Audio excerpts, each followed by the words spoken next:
this was a pretty big disaster, right? A 10% cut to revenue guidance. Huge, much bigger cut to EBITDA. 7 billion to 5.7 billion they're saying now. Although I thought they said next 12 months. So next 12 months, 6 billion. So 5.6 to 5.8 for 2016. We're at 4.6. But I guess the Q1 kitchen sink is supposed to be met with a big rebound in Q2, right? So I think that's fair. If we're gonna, especially for a drug like Xifaxan, maybe they'll rebound. We'll look at that in a second. But if Derm needs kind of a permanent reset, I think, and it seems like it might.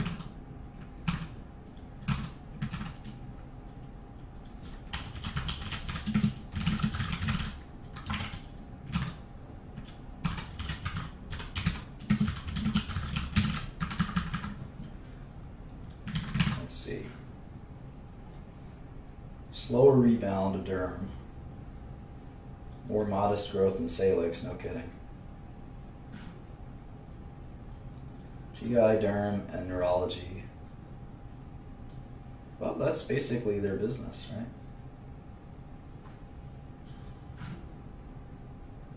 Double-digit growth for GI, Dendrion, Dentistry, Contact Lens, and Women's Health.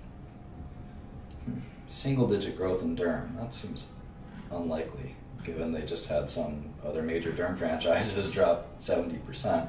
Now maybe Brodalumab will do well, but I don't think so.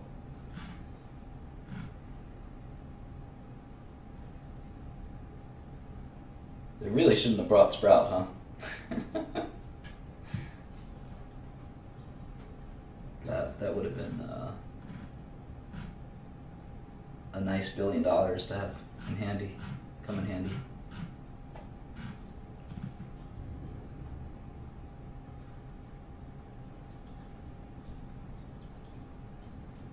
$400 to $500 in R&D, interesting.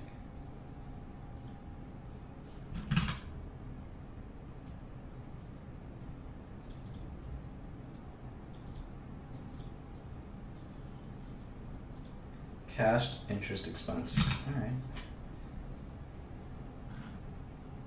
Their stock-based comp should be about 0,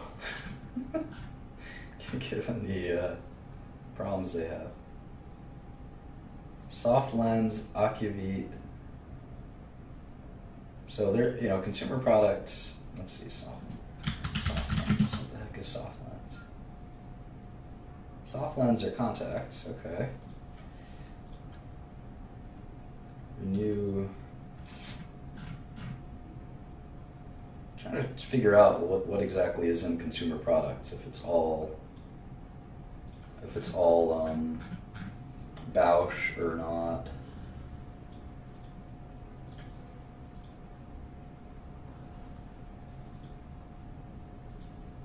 Yeah, so sort of the question is, what do you pay for this very diversified brand business? It actually reminds me of GSK's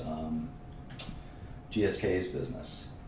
GSK was trying to sell their established products business, if you will, and it was interesting because that business was declining like 5 or 10% a year in EBITDA, and it looks a lot like this business. It's just a mishmash of crap.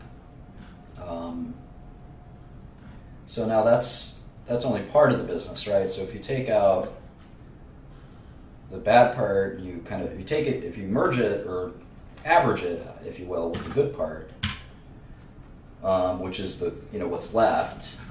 So you got 1.3 billion of kind of crap, another 200 million of crap, so that's 1.5. So 1.5 in pharma out of 6 billion in revenues. There's 700 in consumer. Ophthalmology RX is still crappy. So let's see, $1 billion. So we'll call it $1 billion in good stuff and $1.6 billion in bad stuff. And then we'll add surgical is probably fine. Neuro is bad. Neuro is terrible, in fact. So now you're up to 2.1 is bad stuff, if you will. More than that. All right, so it's still a pretty crappy business at the end of the day in 2025. These brands don't really shine through in 2025 any more than, not enough to, I think, offset the, they're not offset by the, these businesses, which I don't know what the landscape for emerging markets pharmaceuticals will look like in the next decade or two. I don't think anyone knows. And there's some excitement, but there's also reason to be skeptical. So you have this consumer business where I don't think the tail can wag the dog, because you've got really just a few billion of kind of consumer non-pharma. And even that non-pharma, quote-unquote non-pharma, looks awfully pharma.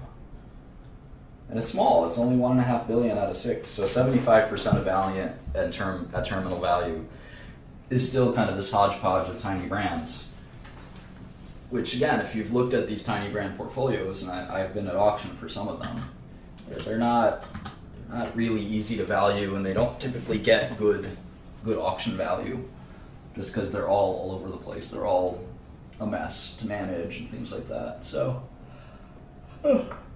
maybe Valiant's is short. Who knows? We have to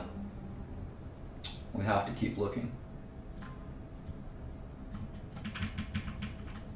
Again, the surprise, I think the big delta here is just kind of the realization. I think what's happened today, basically, was we now have to question whether Derm, which is a big part of their company, whether Derm was just smoke and mirrors, basically.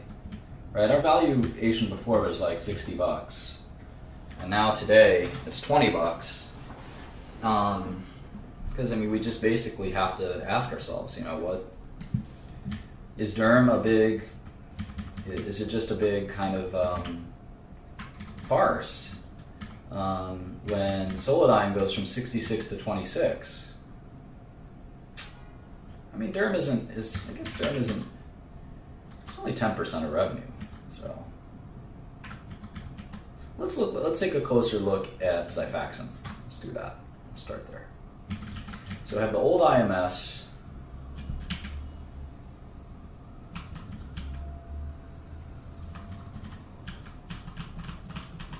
And I have the new IMS. So let's kind of go through that. Okay, so it's Q4 15, Q3 15, and Q1 16. Yeah, you know what? Let me just get that. Let me either look it up on Bloomberg or get it on IMS itself, the weeklies. Let me do that.